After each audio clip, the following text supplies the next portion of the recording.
السلام علیکم. Welcome to our channel ناولستان اردو ناولز لائبریری. سب سے پہلے آج کی دعا. اے بلندیوں کے بادشاہ، اے رب کائنات، ہمارے دلوں کو شیطان کے شر سے بچانا، صرف اور صرف اپنی رضا کا غلام بنانا. اے رب پاک، ہم سب کو ہمیشہ خوشحال اور آباد رکھنا. آمین. اللہ سے نامید نہیں ہونا چاہیے، کیونکہ ہر دعا کی قبولیت کا وقت ہوتا ہے، اور جب وہ دیتا ہے تو ہماری سوچ سے بھی کہیں زیادہ دیتا ہے.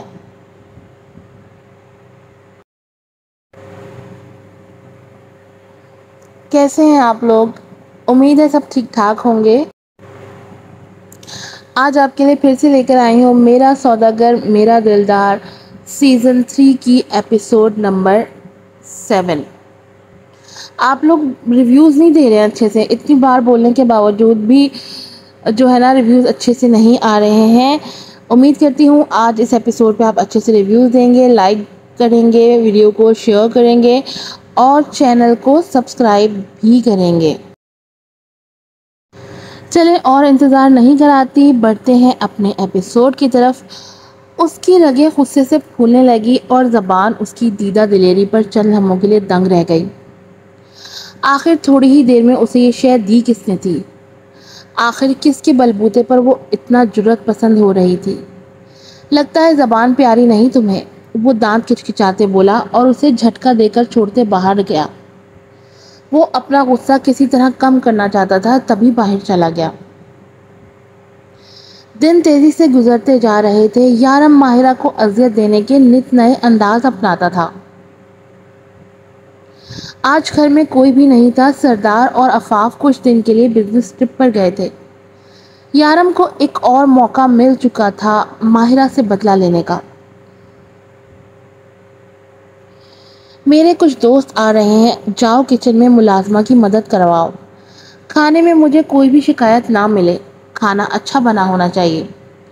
یارم روم میں آتے ہی ماہرہ کو حکم دیتا ہے، جس کا منہ اس کی بات پر کھلے کا کھلا رہ گیا. یارم میری بات سنو.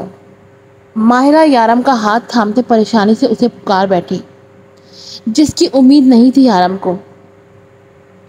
جی جانے یارم. یارم زبردستی چہرے پر جھوٹی مسکراہٹ سجائے بولا.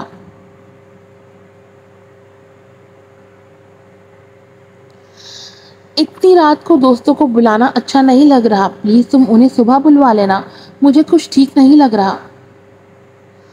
اس نے ہچکچاتے ہوئے کہا. کیا پتا اس کا موڈ کب خراب ہو جائے، پتہ ہی نہیں چلتا تھا.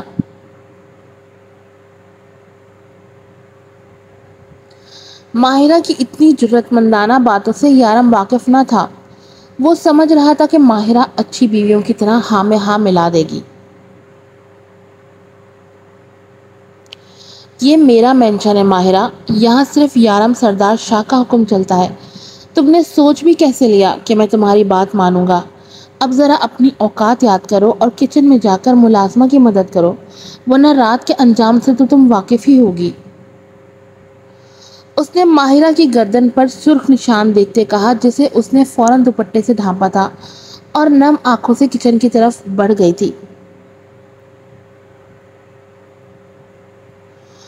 اس لاڈلی کو تو کھانا پکانا بھی نہیں آتا تھا، جو اتنی بڑی ذمہ داری اس بے مہمن بہن نے اسے سونپ دی تھی. جیسے تیسے وہ ملازمہ کی مدد سے کھانا بناتی گئی. کئی جگہ سے اس کا ہاتھ جل چکا تھا، مگر وہ پھر بھی گیسٹ کے آنے سے پہلے تمام چیزیں تیار کر چکی تھی. حیرت انگیز طور پر اس کے سب بزنس پارٹنرز کو کھانا بہت پسند آیا تھا، اور ایک نے تو لگے ہاتھ اس کی تعریف بھی کر دی تھی. جب وہ کھانا رکھنے آئی تھی. بھابھی، آپ کے ہاتھ میں تو واقعی کوئی جادو ہے، کھانا بہت لذیذ بنا ہے، دل کر رہا ہے انگلیاں چٹ کر جائیں. اس کے شوہر نے تو اس کے پہلی بار بنائے گئے کھانے کی تعریف تک نہ کی تھی، مگر اس کے دوست نے ضرور کر دی تھی، جس پر وہ مسکراتے ہوئے شکریہ کر کے رہ گئی.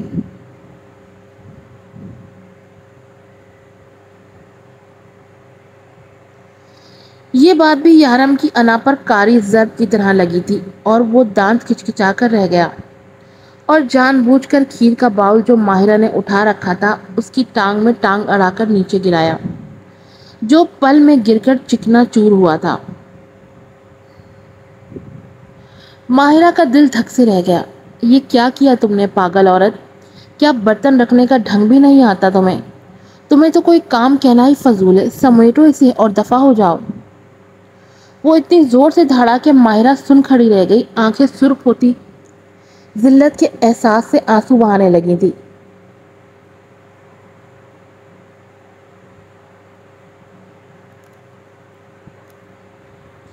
اس کی حالت دیکھ یارم کو پل کے لیے اس پر رحم آیا تھا، مگر جب یہ یاد آیا کہ وہ اس کی محبت چھین کر اسے بے چینیوں میں گھیرنے کی وجہ ہے تو ازلی غصہ عود کر آیا تھا اور حساس یارم کہیں دور جا سویا تھا۔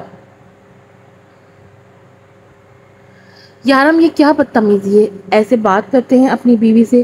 ایک تو انہوں نے اتنے پیار سے کھانا بنایا اور تم انہیں یہ صلہ دے رہے ہو ہم سب کے سامنے انسلٹ کر کے۔ ان میں سے اس کا ایک دوست علی غصے سے اسے گرکتے ہوئے بولا تو وہ غصہ پیتے ہنکارا بھر کر رہ گیا۔ بیویوں کو ان کی اوقات میں ہی رکھنا چاہیے ورنہ وہ سر پر چڑھ کر بولنے لگتی ہیں۔ وہ نفرت سے سر جھٹکتے بولا تو کانچ کی کرچیاں اٹھاتے ماہرہ کے ہاتھ میں کانچ کا ٹکڑا بہت بری طرح پھرا تھا۔ اس کی بات سن کر وہ لب دانتوں تلے دبا کر درد ضبط کرتے رہ گئی اور بنا ان کی طرف مڑے تیزی سے بھاگتی ہوئی سیڑھیاں چڑھتے اپنے کمرے میں بند ہو گئی۔ سب کو یارم کی یہ بات بہت بری لگی تھی اور وہ ایک ایک کر کے جانے لگے تھے۔ یارم اگر تمہیں اپنے کاموں کے لیے ہی بیوی کی ضرورت ہے تو کسی ملازمہ کو رکھ لیتے، بھابھی کی زندگی خراب کر کے کیا ملا تمہیں؟ آج جو تم نے ان کے ساتھ کیا ہے اگر آئندہ بھی ایسے ہی کرنا ہے تو پلیز ہمیں اپنے گھر مت بلانا۔ یہ کہہ کر علی اس کے منہ پر لفظوں کا تماچا مارتے ہوئے جا چکا تھا جس پر یارم نہ چاہتے ہوئے بھی بلبلا دیا تھا۔ آخر اس کا کھاٹا کسی کو نظر کیوں نہیں آتا؟ سب اس لڑکی کو ہی کیوں رحم دل سمجھتے ہیں؟ بلڈی رحم سیکر۔ وہ غصے سے پیر پٹکتا سگریٹ سلگانے لگا تھا۔ سینے میں لگی آگ اب بھی کم نہ ہوئی تو اپنے کمرے کی طرف قدم بڑھائے جہاں ماہرہ قید تھی۔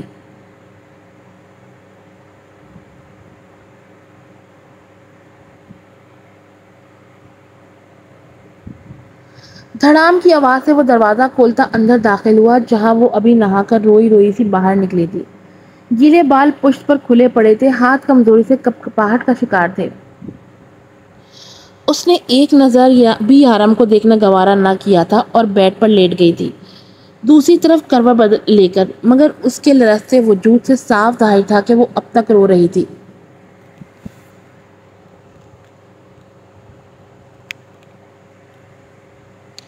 یارم کو اس کی خراب حالت دیکھ کر افسوس نے آن گھیرا۔ پھٹتا ہوا لاوا ایک دم شانت ہوا تھا۔ اس نے فوراً سگریٹ بجھائی، کمرے میں نیم اندھیرا ہو چکا تھا۔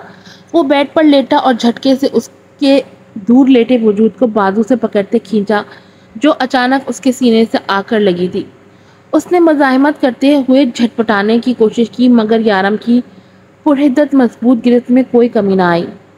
آخر کار وہ تنگ آتے پھپک پھپک کر اس سوداگر کے سینے میں ہی منہ دیے رونے لگی تھی اور روتے روتے کب اس کی آنکھ لگ گئی اس کو پتہ ہی نہیں چلا۔ صبح جب اس کی آنکھ کھلی تو خود کو یارم کی نرم گرم پناہوں میں پا کر اس کا دل تیزی سے دھڑک اٹھا۔ وہ آرام سے وہاں سے نکلتی چلی گئی۔ جب یارم کی آنکھ کھلی تو اپنا پہلو خالی پایا۔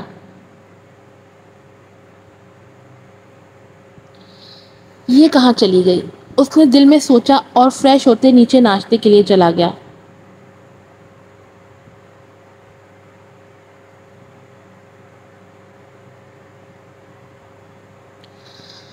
ہاں کریم، کیا مطلب؟ یہ ڈیل ابراہیم کو کیسے مل سکتی ہے؟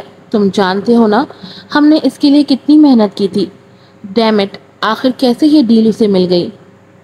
تم جانتے ہو نا کتنا ناپسند ہے وہ مجھے، پھر بھی تم نے یہ ڈیل ہاتھ سے کیسے جانے دی، یو ایڈیٹ؟ اس نے غصے سے فون کاٹتے بالوں میں ہاتھ پھیرتے ادھر ادھر پھرتے اپنا غصہ کم کرنے کی کوشش کی۔ وہی ایک تمہارا سچا دوست ہے جسے تم سب کے سامنے دشمن کہتے پھرتے ہو۔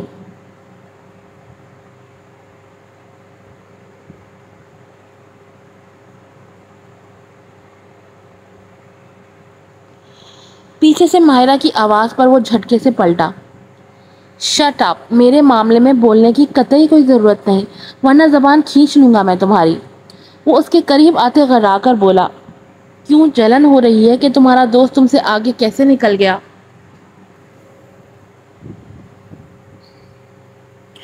اس کی بات پہ یارم نے جھٹکے سے ماہرہ کو دیوار سے لگایا۔ اپنی زبان کو لگام دو لڑکی، ورنہ اگر میں تمہاری زبان کو لگام ڈالنے پر آیا تو یقیناً تمہیں پسند نہیں آئے گا۔ اس کے قدرتی سرخ لبوں پر انگوٹھا پھیرتے بولا تو وہ کپ کپا کر رہ گئی۔ تم اس کی آگے کی بات وہ بند کروا گیا تھا۔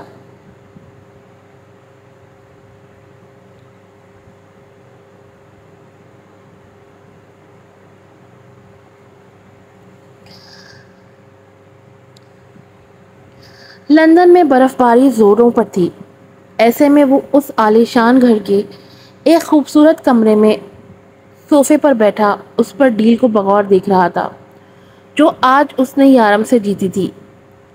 جی ہاں، وہ ابراہیم آفندی تھا۔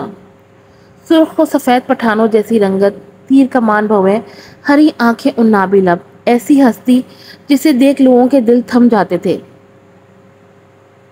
اسے دیکھ ہر کوئی اس جیسا کامیاب بننے کی خواہش رکھتا تھا۔ ایسی کون سی لڑکی نہیں تھی جو اس پر فدا نہ ہو، لیکن وہ اپنی دنیا میں رہنے والا، اپنے اکلوتے بیٹے یشم پر جان نچھاور کرنے والا سایہ دار درخت تھا جس کی دنیا اپنے بیٹے کے گرد گھومتی تھی۔ 5 سالہ یشم جو اپنی ماں کے جانے کے بعد بولنا بند کر چکا تھا۔ ابراہیم آفندی ترس گیا تھا تو اس کے منہ سے بابا سننے کے لیے، مگر وہ تو ایسا کہ اس کی چپی ٹوٹتی ہی نہیں تھی۔ اب بھی یشم اس کے صوفے کے ساتھ بیڈ پر بیٹھے ٹی وی دیکھ رہا تھا جب ابراہیم کو اس کی آواز آئی، ماما۔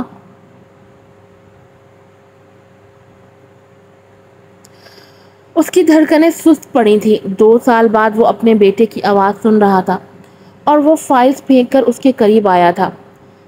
کیا بولا بیٹا آپ نے؟ وہ بے چینی سے بولا، ماما۔ اب کہ اس نے ماما کہنے کے ساتھ LED ٹی وی پر اشارہ کیا تھا جہاں اس کا براڈ کاسٹ تھا ایئرپورٹ پر، اور پیچھے سے ایک لڑکی گزر رہی تھی جسے یشم بار بار ماما ماما کہہ رہا تھا۔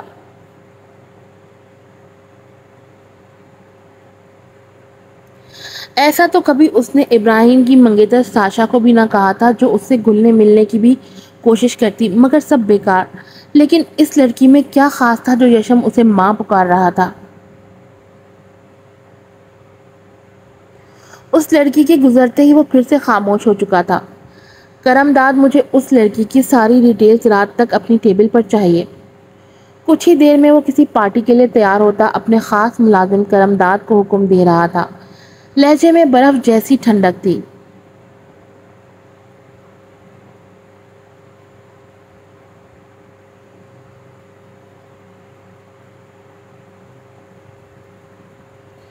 کچھ ہی دیر میں وہ اپنی منگیتر ساشا کے ساتھ اس ماسک پارٹی میں موجود تھا جہاں ڈانس شروع ہو چکا تھا۔ یہاں بھی وہ ایک ڈیل کے لیے ہی آیا تھا۔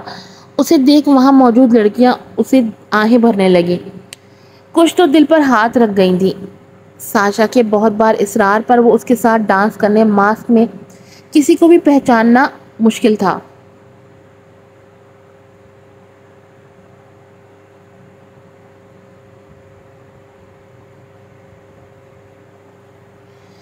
جیسے ہی گانے کی دھن بدلی، ساشا نے ہاتھ دور وا کیا جس پر اچانک ایک سنہری ماسک میں لڑکی نے اس کا ہاتھ کھینچ کر اپنے پارٹنر کی طرف دھکیلا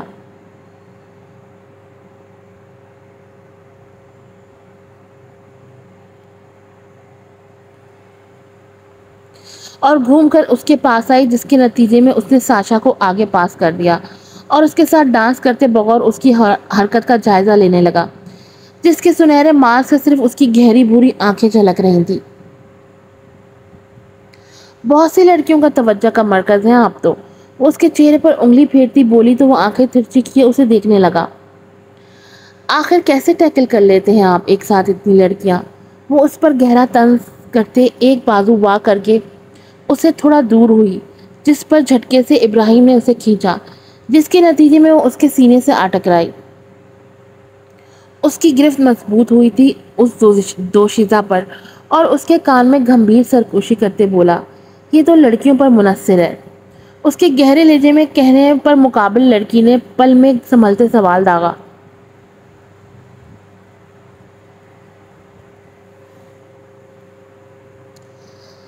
اور آپ کے دشمن ان کے ساتھ کیا سلوک کرتے ہیں؟ کیا بے وجہ جان لے لیتے ہیں؟ ایک اور طنز کا تیر پھینکا تھا اس نے۔ انہیں بغیر سمجھنے کا موقع دیے کھا جاتا ہوں۔ اس نے ایک دم آگے ہوتے کاٹنے کا اشارہ کیا تو وہ فوراً منہ موڑ گئی تھی اس کی اتنی نزدیکی پر۔ کھا کر دکھاؤں؟ وہ اس کی کمر سے ہاتھ نیچے کی طرف لے جاتا اس کی گردن پر جھک کر گرم سی سرگوشی کرتے بولا۔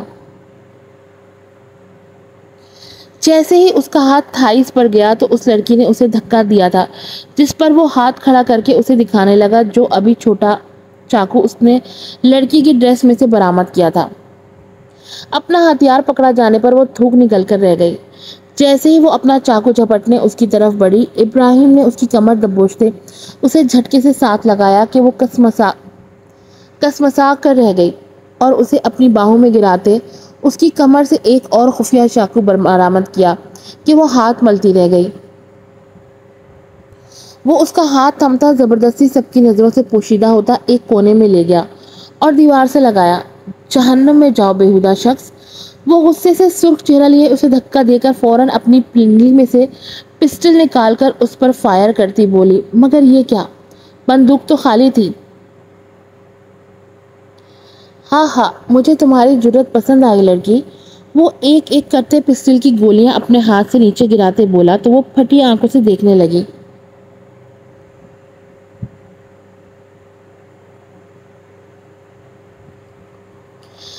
اس سے پہلے کہ وہ اس کے گلوں پر چاقو چلاتی، پھرتی سے ابراہیم نے اس کی نبض دباتے اسے بے ہوش کیا تھا، جو تھوڑی دیر میں ہی اس کی بھاؤں میں جھول گئی تھی۔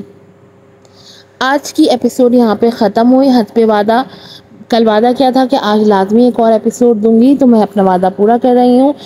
میں نے اپنا وعدہ پورا کر دیا، اب آپ لوگ اپنا وعدہ پورا کریں کہ ایپیسوڈ پہ لائک کرنا ہے، ایپیسوڈ کو لائک کرنا ہے، ویڈیو کو شیئر کرنا ہے، چینل کو سبسکرائب کرنا ہے، اور مجھے اپنی دعا میں یاد رکھنا ہے۔ پھر ملیں گے آپ سے ایک نئے ناول، ایک نئی ایپیسوڈ کے ساتھ۔ السلام علیکم۔